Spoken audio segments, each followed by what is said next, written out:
Solve कराता हूँ ये आज। यहाँ पे basically question is all about. पहला क्वेश्चन है गाइस, यहाँ पे अगर मैं हाईलाइट करूँ तो टाइप पूछे द सेंट्रल बैंक, मैंने बात की the bank of the China has target inflation around 3%। Obviously बात है, बैंक का जो टारगेट इन्फ्लेशन था वो कितना था गाइस, मैंने बात की 3%।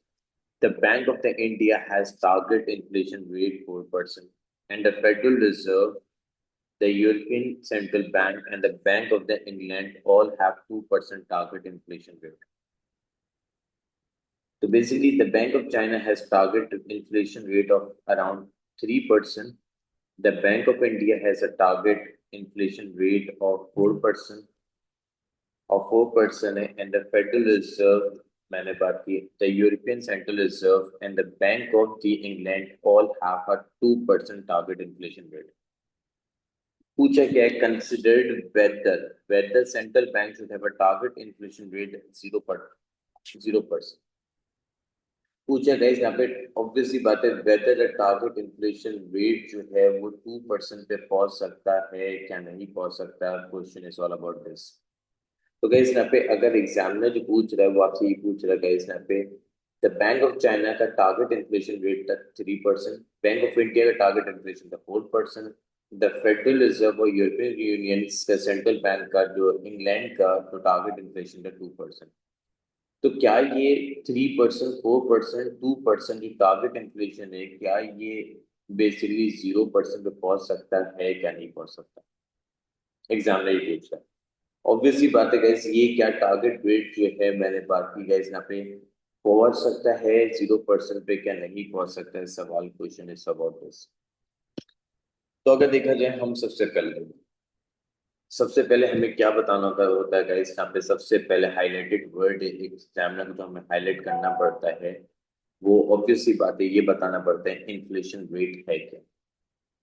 बहुत बेसिकली गाइस यहाँ पे क्या रिप्रेजेंट किया, मैंने बात की इन्फ्लेशन रेट है क्या, और जो कि सारे कंपैरेटिवली जो बैंक्स हैं वो क्या टारगेट कर रहे थे, मैंने बात की जो कि बेसिकली इन्फ्लेशन रेट जो है वो ऑब्वियसली बात है क्या टारगेट रेट जो सेट। तो अगर हमने बात की, question is all about whether the central bank should have a target inflation rate of 0%। Central bank का टारगेट इन्फ्लेशन रेट कितना है गाइस, यहाँ पे ये रिप्रेजेंट कर रहे हैं 0%। तो बेसिकली सेंट्रल बैंक होता है कौन है, central bank is the one of the bank जो कि क्या करते हैं, सर्कुलेशन करने वाले होते हैं। सेंट्रल बैंक का काम क्या होता है, सारा पैसे को सर्कुलेट करते हैं in an economy that is known as, मैंने बात की सेंट्रल बैंक को रिप्रेजेंट करते हैं। तो सेंट्रल बैंक का गाइस ऑब्वियसली बात है गाइस, क्या काम होता है गाइस, सारे रेगुलेशंस करना, मनी सप्लाई को रेगुलेट करना कौन करता है guys, central bank is the one. आप भी जानते हो गाइस जो इन्फ्लेशन को सर्कुलेट करने वाला।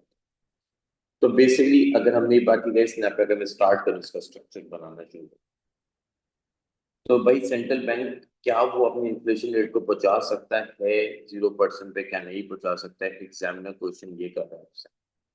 तो हमने एक बात की गई, सबसे पहले मैंने बात की द सेंट्रल बैंक जो है क्या इसका काम क्या है, मैंने बात की द सेंट्रल बैंक कौन होता है guys? ये रिप्रेजेंट किया the central bank that regulate the money supply और इंटरेस्ट रेट, मैंने बात की डेट रेगुलेट करने वाला होता है, रेगुलेट दी मनी सप्लाई को, ऑब्वियसली बात है money supply and interest rate को रेगुलेट करने वाला कौन होता है, central bank. And interest rate और exchange rate, interest rate, money supply and interest rate और एक्सचेंज रेट को मैंने बात की रेगुलेट करने वाला कौन होता है, मैंने बात की सेंट्रल बैंक।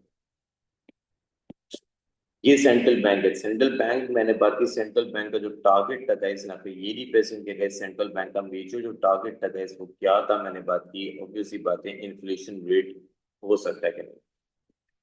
तो गाइस अब इससे क्या मैं बोल सकता हूँ गाइस, इससे मैंने बात की सेंट्रल बैंक का टारगेट, द सेंट्रल बैंक जो है, इसके बाद मैंने बात की the central bank inflation target, inflation मैंने बात की टारगेट 0%, टारगेट इज 0% पे मीन्स प्राइस मैंने बात की वुड रिमेन स्टेबल, इससे क्या होगा, प्राइस वुड रिमेन स्टेबल हो जाएगी, प्राइसेस क्या हो जाएंगे, स्टेबल हो जाएंगे। आपके पास प्राइसेस क्या हो जाएंगे, स्टेबल हो जाएंगे over the time, over time. Central bank ने ये टारगेट किया था, रेगुलेट मनी सप्लाई करता है, इंटरेस्ट रेट को सेट करता है सेंट्रल बैंक बेसिकली, और एक्सचेंज रेट को।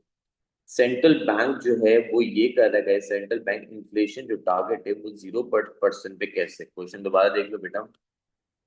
सेंट्रल बैंक पहले क्या था गाइस, 3% था, 4% था, इंडिया का 4% था, चाइना का 3% था, इंग्लैंड का 2% था। अब वो चाह रहा है इसका जो रेट है 0% पे पहुंच जाए। तो गाइस यहाँ पे ये identified central bank inflation target 0% means price would remain stable over the time, price क्या हो जाएगी, स्टेबल हो जाएगी ओवर द टाइम। तो इससे प्राइस क्या हो जाएगी, ऑब्वियस सी बात है, मैंने बात, this would be, this would be a desirable condition for a country, this would be मैंने बात की desirable, because मैंने बात की मनी जो है गाइस, मैंने बात की money would keep it for the purchasing power, आप परचेजिंग पावर के लिए यूज कर सकते हो। अगर इन्फ्लेशन रेट जीरो हो जाता है, परचेजिंग पावर के लिए आप क्या कर सकते हो।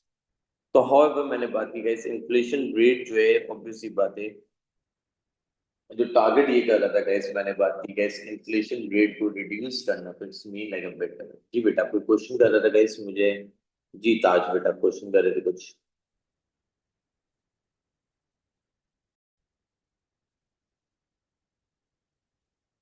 तो ऐसा कभी भी केस में क्वेश्चन नहीं आता पीसीआई में, ये फेब मार्च और हमारे डिफरेंट वेरिएंट से क्वेश्चन होते हैं, अपने वेरिएंट से सारे क्वेश्चन सिमिलर होते हैं, ये मुश्किल क्वेश्चन होते हैं, अच्छे क्वेश्चन होते हैं, लेकिन अटेम्प्ट करने चाहिए गैस।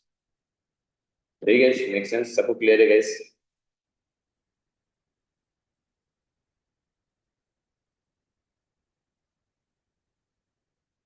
तो बेटा सब रिस्पॉन्ड कर दो बेटा, वानिया बेटा आपको क्लियर है,